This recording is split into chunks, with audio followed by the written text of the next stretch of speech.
Crescent ચોકમાંથી ચોરાવ mobile સાથે સુભાષનગરના ઈસમને local crime બ્રાન્ચે ઝડપી લીધો। લોકલ ક્રાઇમ બ્રાન્ચની ટીમને બાતમી મળી હતી કે ક્રેસન્ટ ચોકમાં એક ઈસમ મોબાઈલ વેચવા માટે ઊભો છે।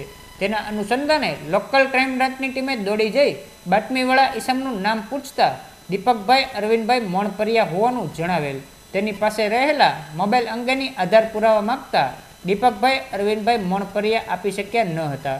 તેની વધુ પૂછપરછ કરતા આ મોબાઈલ 1 માસ પહેલા રાજા ફૂટવેરમાંથી ચોરી કર્યા હોવાની કબૂલાત આપતા પોલીસે જરૂરી કાર્યવાહી હાથ ધરી હતી।